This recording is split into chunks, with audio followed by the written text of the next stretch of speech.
It's my pleasure to be among the many people here to invite, to welcome, to include, to embrace the newest member of our Temple Rodef Shalom family in Rabbi Sarah Tasman. In a moment, she's going to share just a few words by way of Devar Torah, but I get to be the first to initiate formally this new chapter for our community by welcoming you, Sarah, as our Director of Congregational Learning. Before saying a little bit about Rabbi Tasman, I just want to give a few shout-outs to all the individuals who shared in this journey, who brought Sarah Tasman to us. First of all, I want you to know that the leadership of this congregation was very, very serious about keeping adult learning in the forefront of our community and made a real commitment to ensuring that we continue to have the best in leaders in this realm. So I'm so grateful to the leadership of our congregation for that. And they created a small research committee that studied sort of directors of congregational learning around the country so that we sort of knew what we should reach for, which we got. And I want to give a shout out, Amy Beckman, our past president, was the chair of that committee, and they helped to transition our congregation towards a slightly new vision and created a wonderful search committee. Many members are in this room right now. Thank you to our search committee led by Ken Wake, who really did a yeoman's job of reading so many applications and passing over many and finding really not hidden at all in the haystack, but the gem of the haystack in Sarah Tasman, which I'm going to talk about her in a moment. But finally, by way of the shout-outs, I want to shout out to Cantor Alan Leader, who was formerly in this role for 18 years as our Director of Lifelong Learning. And we had the chance to say wonderful things about Cantor Leader last year as he moved into retirement. But I want to thank you again, Alan, for laying a wonderful foundation upon which we are currently standing in terms of adult learning. And thanks to you for all you did to ensure that your successor would be successful and really make as much of an impact as you have made on our community, bringing some of your wonderful qualities and many new ones, which leads me to a word or two about you, Rabbi Tasman. It's so great to welcome another member of our great staff team, and we're so incredibly lucky to be, I think you'll get this, like in terms of all the clergy makeup, when you think of Northern Virginia and Greater Washington, even the United States, this team is stacked. I mean, this team is stacked. And here they are. I feel, I'm the shortest of them, but I feel great to be part of this stacked team. Really amazingly talented cantors and rabbis here at Temple Rodef Shalom. And as you know, each of us bring different skills and different perspectives to our temple community. And it's wonderful now to welcome yet another voice, yet another member of the clergy who has even something richer, something new, something different to bring to our community and to add and enrich our dynamic team. So let me tell you just a few things about Rabbi Tasman. First of all, she was born and raised in Louisville, Kentucky. Who's from Louisville? Anyone? See, no one. Oh, okay. And she was born and raised in the Reform movement. She's a member of the team. Like Cantor Alan Leader and Rabbi Stephanie Bernstein, she went to the University of Michigan. And Judy Seif, go blue, and you as well, go blue. Globe blue and red, that's me, okay. She started her rabbinic journey at HUC, and her classmate was the one and only Jessica Ingram, which is cool. Not really, and she transferred to the Hebrew College, which is a progressive, non-denominational rabbinical school, which aligned at that time a little bit more with her personal rabbinic vision. Her early rabbinic life included a lot of teaching and Hillel work, as well as some traditional congregational work too. She came to DC and tapped into some really beautiful qualities: spirituality, creativity, and enabling individuals to go on personal Jewish journeys. And she did this through her work at the organization now called 18 Doors, which serves interfaith families on their personal journeys, and most significantly, in the creation of her own Jewish engagement center called the Tasman Center for Jewish Creativity. How about that? Not bad, right? Most recently, Sarah was the director of Jewish Journeys and Engagement for the Washington Area Federation, our federation, where she did a long list of very impressive things, which I won't read the whole list here.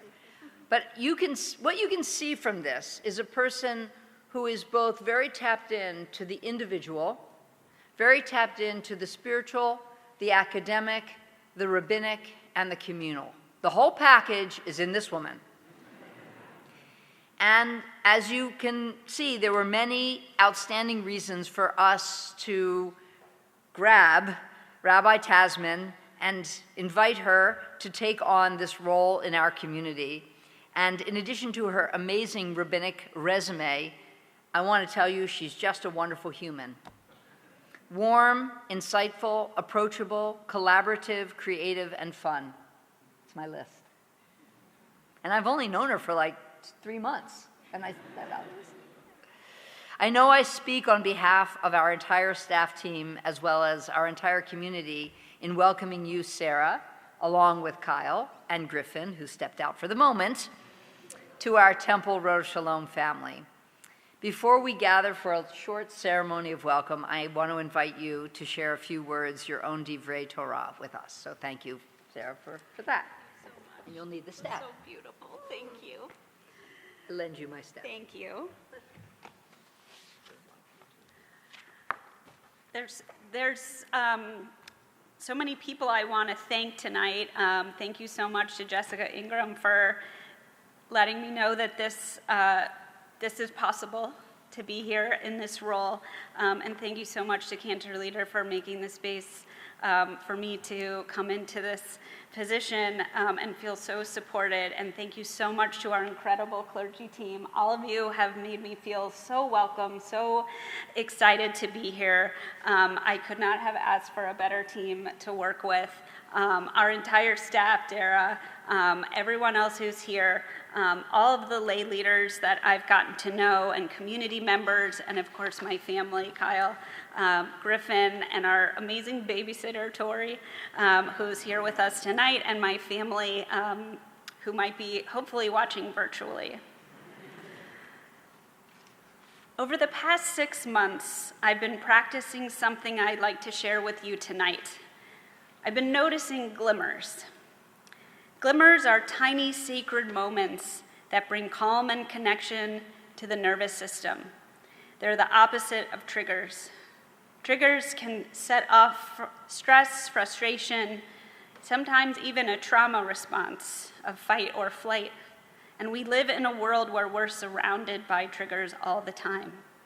But a glimmer has the opposite effect. A glimmer tells our body, it's okay, you can relax. A glimmer can help us feel grounded and at peace. A glimmer might be something you see, hear, taste, or touch. It can be as simple as a song, the sound of wind in the trees, or the sight of a bright moon in the night sky. Mental health experts tell us that noticing glimmers can improve our well-being and our mental health. But for me, it has become something more. It has become a spiritual practice, a way to feel God's presence and to find meaning, even in times of loss and transition. This past year has been very heavy for many of us. Probably every one of us has known some kind of loss or challenge or difficulty or frustration or some kind of challenge. For me, this past year included the profound loss of my mother. And yet, even in the midst of grief, I began to notice so many glimmers. In the hospital, in the last few days with her, I sang the Misha Berach to her, played her favorite Aaron Neville songs from Jazz Fest, and read her favorite Mary Oliver poems to her. Each one of those moments a glimmer. Even in the process of choosing her cemetery plot, something that could have been extremely painful became meaningful when we found a beautiful spot for her under a tree near a reflection garden and steps away from where her parents and my grandparents on my dad's side are also buried. My mom had always taught me to notice moments like this, and she and I would share these moments with each other, sending each other beautiful things we noticed or picked up, or posters we saw, or art exhibits. But one of our shared joys was spotting ginkgo trees with their fan-shaped leaves, especially when they turned golden in the fall. And whenever either of us saw one, we'd feel like it was an auspicious moment, and we'd text or call the other one with a photo and treated it like a blessing. Since her passing, I've been noticing ginkgo trees everywhere, especially this summer. They line the shopping center parking lots in Rockville, Maryland. We saw them on the sides of the sidewalk in Richmond, Virginia on a weekend over the summer. And even right across from this building, when you're exiting, there's a giant ginkgo tree right across the street. These ginkgo trees that I've been noticing have become reminders of her love and her presence, and the way that she continues to inspire me and reminds me to notice. Since beginning my work here at TRS, I've been noticing glimmers almost daily. The cool breeze as summer gives way to fall, the crunch of the leaves beneath my feet, the sound of water flowing over the rocks in the meditation garden. At night, leaving the building, I see the glow of the stone and the architecture against the deep blue sky, with the fuchsia flowers right by the entrance, and it brings me back to memories of living in Jerusalem and walking on the HUC campus. This time of year, this month of Elul, invites us into the practice of Cheshbon HaNefesh, an accounting of the soul. We do that by looking back at the year that has passed as we prepare for the year ahead. We let go of what no longer serves us, and we recommit to who we want to be. In that sense, noticing glimmers is part of our spiritual preparation, a way of listening more closely, a way of paying attention, a way of noticing the blessings that are already here. In this week's Torah portion, Ki Tavo, we are reminded that if we truly hearken, if we truly listen, if we're truly present, then blessings will come upon us, and blessings will even overtake us. The text says, "Then there will come upon you all these blessings, and they will overtake you, since you have hearkened to the voice of Adonai your God. Blessed be you in the town, blessed be you in the open field. Blessed be the fruit of your womb, the fruit of your land, the fruit of your animals, the offspring of your cattle and your sheep. Blessed be your basket and your kneading bowl. Blessed be you in your coming and in your going." I believe that glimmers are blessings. They don't erase the hard parts of life, but they help us to meet the moment. They help remind us that we are not alone, and that moments of peace and beauty and connection are always available to us. This Shabbat, this Elul during the High Holy Day season, I invite you to try to notice the glimmers, the feelings of connection, to notice a smell that brings back a memory instantly, to feel or taste or hear or read something that brings meaning to the present moment.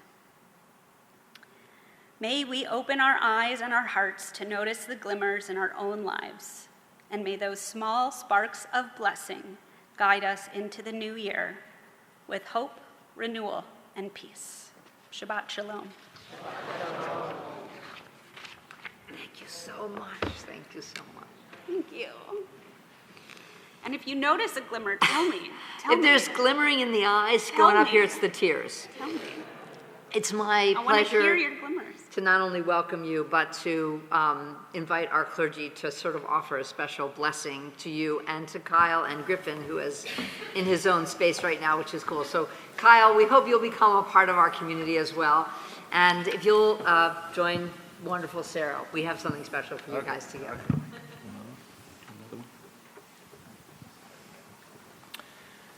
Tonight, we stand on the threshold of a new chapter in the life of this holy congregation. We continue to build on the foundations of those visionaries who saw our sacred mission to kindle love of learning, ritual, and tradition in this precious community. The vision continues and grows as we welcome you, Rabbi Sarah Tasman, our Director of Congregational Learning. We eagerly anticipate your leadership, your teaching, and your friendship. We embrace our tradition's teaching, Aseh lecha rav uknei lecha haver. Find for yourself a teacher and make for yourself a friend. In every generation, we have been inspired by teachers of Torah who have challenged us with new opportunities for learning. Every chance to study invokes new revelations. With this inspiration, students of Judaism and students of Torah, young or old, become the builders of our future, a future whose story is yet to be told. May your teachings, your insights, your wisdom inspire us and our children with the light of Torah. May we all discover new meaning and new insights, fulfilling God's commandments of Torah, Avodah, and Gemilut Chasadim, study, prayer, and acts of loving kindness. Aseh lecha rav uknei lecha haver.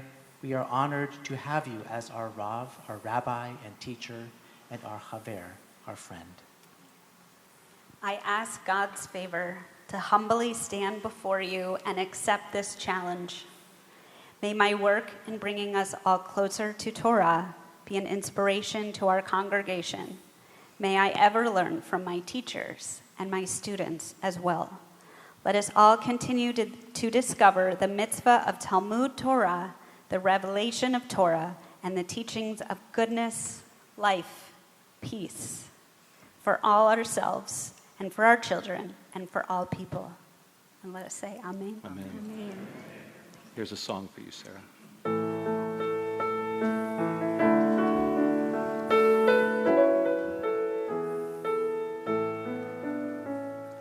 Make for yourself a teacher, acquire for yourself a friend. Make for yourself a teacher, oh, acquire for yourself a friend.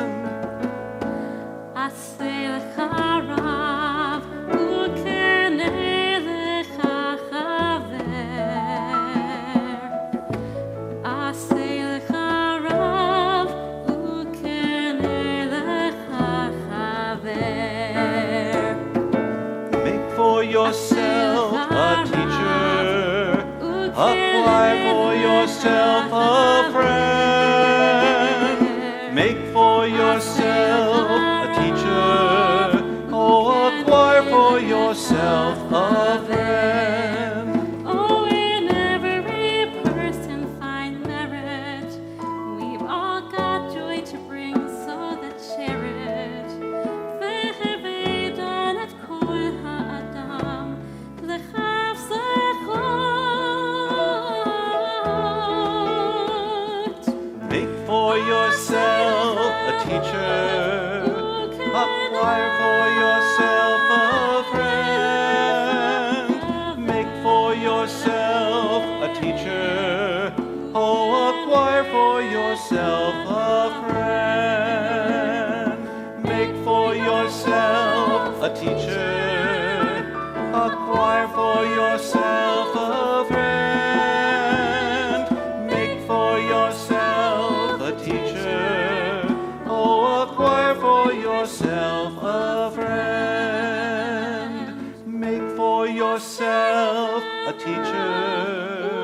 Acquire for yourself a friend. Make for yourself a teacher.